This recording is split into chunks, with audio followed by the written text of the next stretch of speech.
Na paz do Senhor Jesus, irmãos, que o Espírito de Deus te ilumine.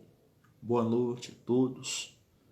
Vim aqui falar da palavra do Senhor, a palavra do nosso Deus vivo, e dizer que creio eu que estamos vivendo a última geração, que a qualquer momento o Senhor Jesus vem para buscar a sua igreja, buscar os fiéis, aqueles que em tempo vão se arrepender, aqueles que em tempo vão se prostrar por o Senhor, se arrepender dos seus maus caminhos, né? A palavra, nós sabemos, na palavra do Senhor diz que o Senhor Jesus veio, habitou, se fez carne, habitou aqui na terra com seus discípulos, ensinando, curando, ressuscitando os mortos. E antes de ir, prometeu o Consolador, que é o Espírito Santo. E ele está aí para todos aqueles que crê na palavra do Senhor, para todos aqueles que buscam, e aqueles que obedecem. Então, irmão, Deus tem um plano na sua vida. Você faz parte daquilo que Deus tem para a sua vida. Talvez você já tentou por várias situações na sua vida, vários caminhos, né? Realizações, está em busca, né, de um objetivo, mas depois se dá conta que falta algo, né? Falta algo. Porque quando nós não conseguimos realizar, não fazemos aquilo que Deus tem para a nossa vida, a gente nunca vai ser feliz por completo. Quantas pessoas que alcançaram objetivos, né, e não conseguiram sentir essa paz, essa alegria. E a palavra do Senhor vai dizer que antes do derramamento do Espírito Santo, a Bíblia diz que quando Pedro, olha que coisa interessante, quando Pedro ele vai e nega ao Senhor Jesus, ainda não tinha descido o Espírito de Deus, não tinha derramado o Espírito de Deus. Mas o interessante é que Pedro, sem a presença do Espírito Santo, ele tinha andado pela fé sobre as águas, né? Ele andou sobre as águas. E naquele momento que ele nega ao Senhor Jesus, não tinha ainda descido o Espírito de Deus, quando em Pentecoste foi derramado.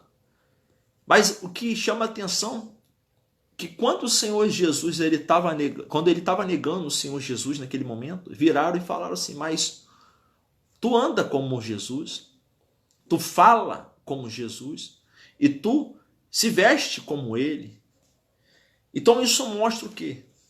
Que a convivência de Pedro com Jesus Cristo fez ele se parecer com Jesus, ou seja, a companhia, a quem a gente ouve, a quem a gente anda, a quem a gente dá o ouvido, isso vai dizer muito respeito sobre nossa vida. Então a pergunta é: quem que nós temos seguido, quem que nós temos ouvido?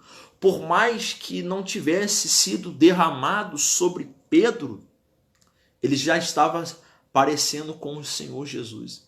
Ele estava parecendo com o seu mestre, por causa da convivência dele. Naquele momento, Pedro sentiu medo, ele estava apavorado, ficou com medo, negou ao Senhor Jesus. Mas sabemos que depois que desceu o Espírito de Deus sobre a sua vida, ele já não era mais aquela pessoa apavorada, medrosa, mas ele recebeu o espírito de ousadia. E esse é o espírito que Deus ele quer te dar. É o espírito da ousadia. Talvez você é uma pessoa que anda muito com medo, espantada, pânicos.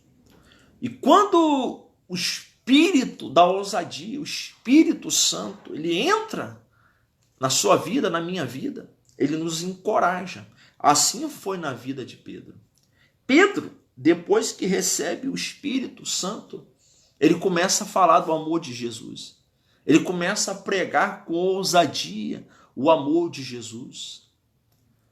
E ele já não ligava mais para a possível morte.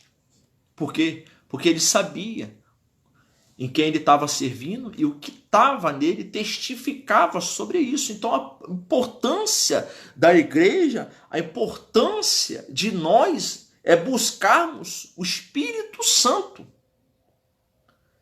Uma certa feita, o Senhor Jesus, ele pregando, Jesus faz a pergunta: quem dizes que eu sou?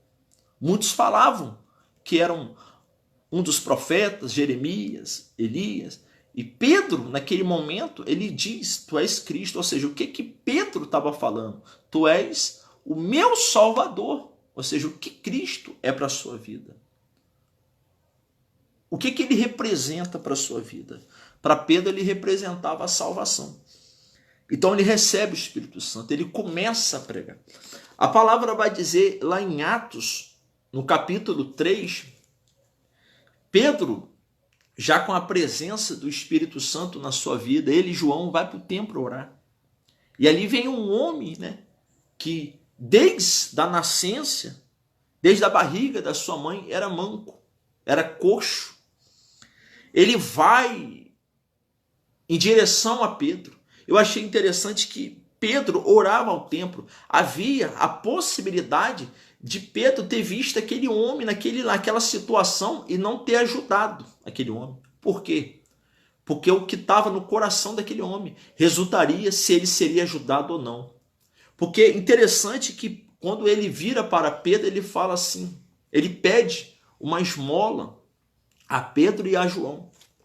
E Pedro, naquele momento ali no Espírito, cheio do Espírito Santo, ele diz: ouro e nem prata. E nosso Deus, sabemos que Deus é o Deus do ouro, é o Deus da prata. Mas Pedro fala assim: não tenho nem ouro nem prata. Ou seja, o ouro e prata não ia ajudar aquele homem, não ia ajudar a situação que aquele homem estava enfrentando. Então Pedro deu o que tinha dentro dele. O que tinha dentro de Pedro? Tinha o Espírito Santo, tinha a cura, tinha a restauração, tinha a vida eterna. Então ele diz: em nome do Senhor Jesus de Nazareno, levanta e anda. E aquele homem passou a andar. E ele fazendo bem, pregando a sua palavra, aquilo ali gerava inveja nos religiosos, gerava inveja naquelas pessoas que o perseguiam, que não aceitavam falar sobre o nome do Senhor Jesus e levavam ele para a prisão. A palavra vai falar que Pedro e os apóstolos, quando tinha curado aquele homem, eles se juntaram. Aquele homem entrou dentro do templo alegre, começou a glorificar o Senhor, e começou a se apegar aos discípulos, os apóstolos, e não saiu mais do lado dos apóstolos. E isso gerou inveja nos religiosos que avistou de longe. E quando eles se ajuntaram para onde estava Pedro e aquele homem que tinha sido curado, a Bíblia fala que ele tinha 40 anos, era 40 anos a sua idade. Olha só quanto tempo aquele homem estava manco, estava coxo, não andava, né? Mas a Bíblia fala que quando todos se reuniram naquele momento para falar, fixarmos os olhos nos apóstolos, ali Pedro, ele começou a falar. Ou seja, isso nos ensina que vai ter certos tipos de situação que Deus, ele vai permitir que vocês estejam, mas não é para a sua vergonha. Quando Pedro estava ali, ele começou a falar: varões israelitas. Eles perguntavam em que autoridade e que nome você faz isso. Eles falavam: varões israelitas. O mesmo nome aquele que vocês matastes e que Deus o ressuscitou dos mortos, aqueles que vocês perante Pilatos negastes, esse mesmo, pelo nome dele nós fazemos sinais e maravilhas, porque eles olhavam pasmo para os discípulos, para os apóstolos, ou seja, quem fez aquela obra na vida daquele homem tinha sido Pedro, não, mas através da fé que havia naquele homem, através da fé do nome do Senhor Jesus, foi realizado o milagre na vida daquele homem. Ou seja, a Bíblia fala que o justo, ele viverá pela fé. E assim aquele homem alcançou da parte de Deus, pelo nome do Senhor Jesus, a cura. Porque o que estava em Pedro, a ousadia, o Espírito de Deus dava ousadia. E isso gerava inveja nos religiosos, que prendia. Irmãos, você vê que quem levava Pedro, os apóstolos, preso, eram religiosos. A Bíblia vai falar dos saduceus, vai falar dos fariseus. Os saduceus eram aquela seita que não acreditava na ressurreição. Olha só que coisa forte. Eles não acreditavam na ressurreição. E se juntou com os sacerdotes que examinavam as Escrituras, conheciam as Escrituras, acreditavam nas profecias dos profetas que falavam sobre a vinda dos Messias. Mas os saduceus, eles só crer nos 5 livros da Bíblia, que é o Pentateuco. Então eles não acreditavam na ressurreição. Você vê que eles se juntaram com aqueles que não acreditavam na ressurreição. Ou seja, aquele que não acredita na ressurreição, ele não acredita que Jesus Cristo ressuscitou dos mortos. Então eles estavam negando a Cristo. Olha só que grupo, que pessoas que se levantavam para tentar matar os apóstolos, matar os homens de Deus, irmãos. Independente da sua religião, independente da sua crença, daquilo que você segue, daquilo que você busca. Se o que você pratica, o que você faz, isso não tiver dentro daquilo que a palavra do Senhor diz, isso não te salvará. Isso não é base para salvar a sua alma. O próprio Pedro, cheio do Espírito Santo, ele diz: nós fazemos isso na autoridade daqueles que tu mataste e que Deus o ressuscitou dos mortos. Daquele que não há nome dado a homens debaixo do céu por quem podemos ser salvos. E assim realizavam o milagre. Os povos começaram a crer nos milagres que era feito através de Pedro e os demais apóstolos. A Bíblia diz que eles vendiam os seus patrimônios. Olha só que coisa forte. Eles vendiam as suas heranças e arrecadava diante dos pés dos apóstolos. E assim Deus fazia que a igreja crescia no temor. Fazia que a igreja crescia em números de fiéis. Eles pegavam tudo que eles tinham, os seus bens, as suas fazendas, casas, e vendia diante dos pés. E assim a obra do Senhor ia se multiplicando, ia crescendo. E aquilo ali deixava eles indignados. Os religiosos ficavam indignados com tudo aquilo que estava acontecendo. E assim eles lançavam ele na prisão mais uma vez. Mas as prisões, os espancamentos, nada disso fazia que os discípulos, liderado por Pedro naquele momento, parassem de falar da salvação.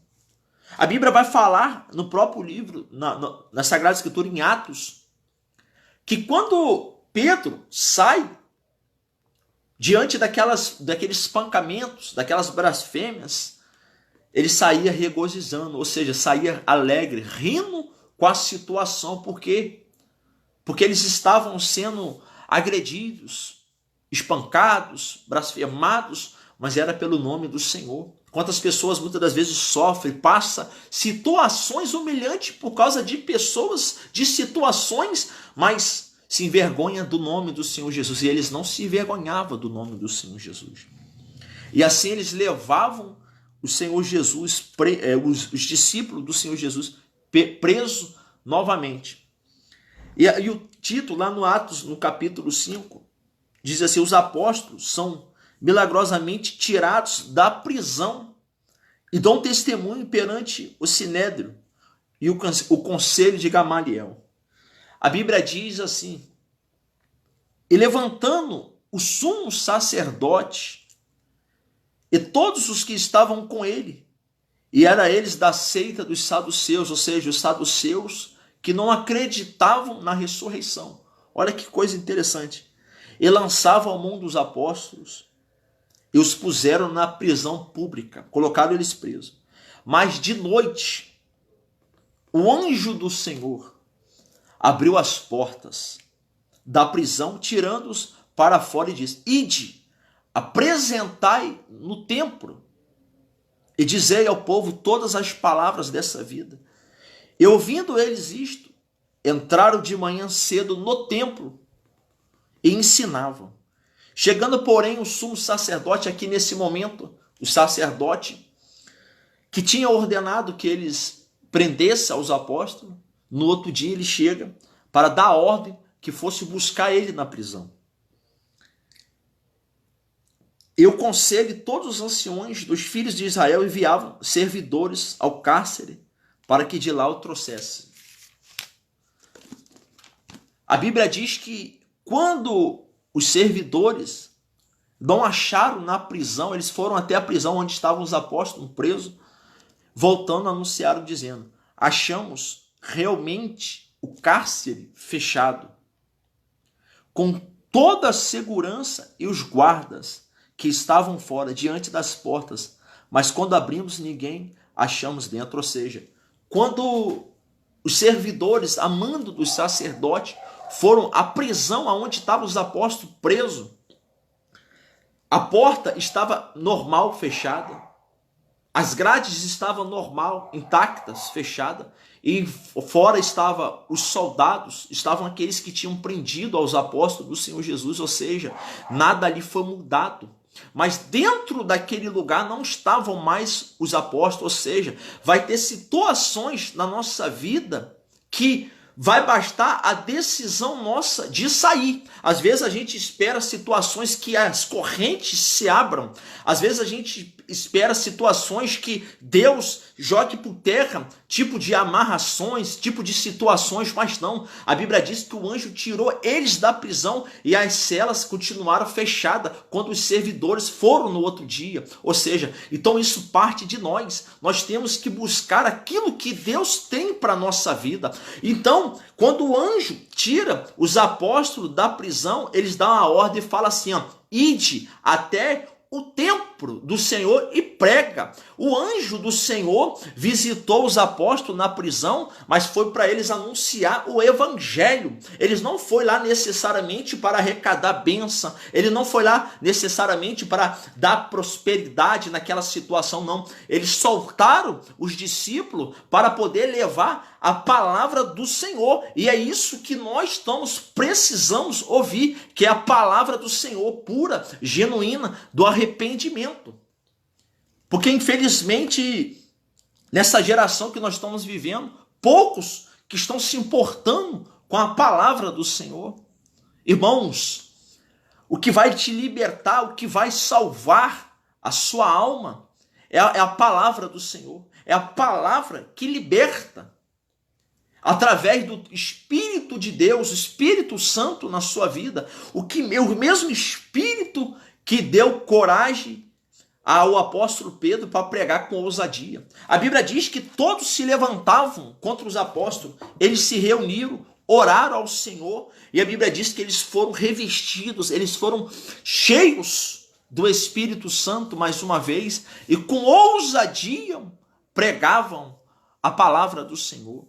Ou seja, a pregação do evangelho, a pregação da palavra é uma demonstração do amor, porque aquilo que está escrito aqui, como é que você vai obedecer ou praticar se ela não for exposta para você, se ela não for falada para você ouvir? Então, assim como um dia que ouvimos a palavra, assim temos que lançar a palavra, pregar a palavra. E o anjo do Senhor tirou eles daquela situação da prisão, mas foi para levar a palavra ao povo. A Bíblia diz que todos começaram a crer na palavra. Uma pregação de Pedro 3.000 almas foram salvas. E na segunda situação da pregação, até quando eles estavam ainda presos, começaram a crer na palavra que estava sendo pregada, porque é o Espírito de Deus. Nós temos a obrigação, a necessidade da parte do Senhor de fazer a palavra do Evangelho chegar ao ouvido seu, ao ouvido de todos, mas quem converte é o Espírito de Deus. E a Bíblia fala que na segunda situação, 5.000 almas foram salvas para Jesus, através da pregação de Pedro e dos demais apóstolos, porque todos receberam de bom agrado, todos receberam com desejo. E a Bíblia fala que eles disseram assim aos discípulos, aos apóstolos: nós não te demos ordem para que não falasse no nome do Senhor Jesus? Então Pedro respondendo, e os apóstolos disseram: mas importa obedecer a Deus do que aos homens.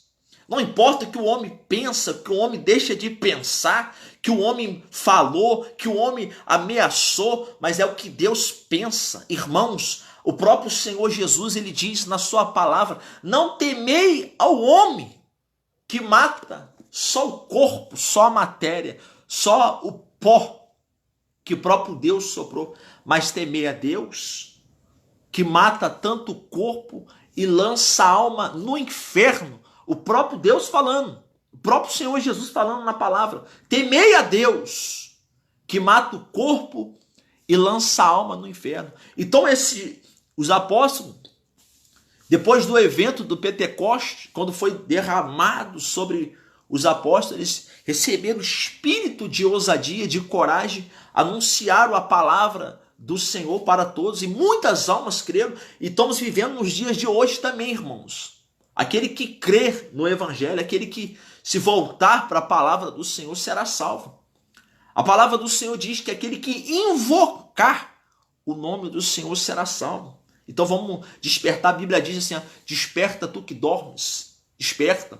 Desperta que o Senhor Jesus está salvando. Aquele que ainda tem vida, aquele que ainda está respirando, aquele que ainda tem a possibilidade do arrependimento, aquele que ainda tem a possibilidade de se voltar para o Senhor Jesus, é agora. Depois que morre, depois que desce a sepultura, já não há mais chance. Por quê? Porque ainda em vida, ainda há possibilidade em vida, porque através do corpo, do sangue do Senhor Jesus, nós temos paz com o Senhor. Através do seu sangue, a Bíblia diz que através da água, através do sangue dele, nós fomos resgatados e temos paz com Deus.